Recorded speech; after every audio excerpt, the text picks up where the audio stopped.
Good morning. This is Two Brother Sports with only one brother again today. Send a little love and healing out to my brother out there in Baton Rouge, Louisiana. He's feeling a little under the weather, so he couldn't be with us today. Tomorrow's his birthday, so I'm hoping he starts feeling better. Maybe he can go down to Baton Rouge, down there to the riverboat, maybe watch a little bit of some sports on some of the TVs out there, maybe lay down on some of those lines. But anyway, the first game we're looking at this week that we like is the Cleveland Browns at home. Chargers are going in there. Browns are +1. Really like the changes the Browns have shown us. Yesterday with the momentum with the quarterback shift was just night and day. And I just like Jameis Winston. I like the fact that he has a lot of experience. He's been in the league a long time. He was over there in Tampa Bay as a starting quarterback. He had an incredible arm, threw a lot of interceptions. That's probably one of the main reasons they weren't as successful as they should have been. But the humility that it took to go over to the Saints, New Orleans Saints, and sit behind one of the best of all time, my favorite quarterback of all time, Drew Brees, and probably one of the most accurate passers I've ever seen. His presence in the pocket was almost unsurpassed. Very quick decision making, nanoseconds, and he was able to read every coverage and read where every player was on the field at all times. And he sat there. He learned a lot from Drew Brees. And when he stepped on the field the other day, last week, he just looked incredible. And they got Nick Chubb playing really healthy in the backfield, which we all know is really hard to stop in terms of running game. They're at home. They're +1. Chargers are a little banged up with Justin Herbert. He's having a little bit of issues. He's been getting injured quite a bit, and it's slowing him down. He's not able to plant on that foot the way he'd like to get some of those throws off. So I'm really liking the Browns +1. We want to move right on over to the Dallas Cowboys. Again, some of the things that we're choosing in week 9 have a lot to do with momentum shifts that we saw. Dak Prescott and company over there at the end of that Sunday night game against the 49ers. They were down by quite over 21 points or something, and they scored really two quick touchdowns, and they kept it within 6. The Falcons, they're a great offense. They're doing really well, but I just don't like the momentum that they have versus what the Dallas Cowboys are going in there. Plus, they're +3.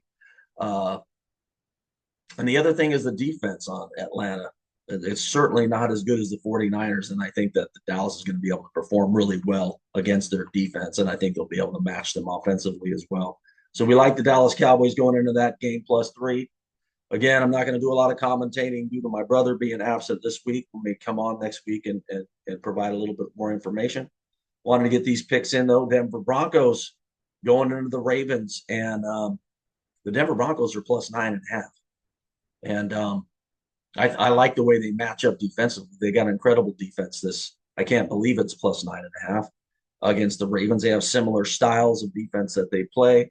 Bo Nix is probably one of the most improved quarterbacks I've ever seen play the game. Week to week, he just becomes better and better and better. He's making really quick decisions, great throws. He's super athletic. He's young.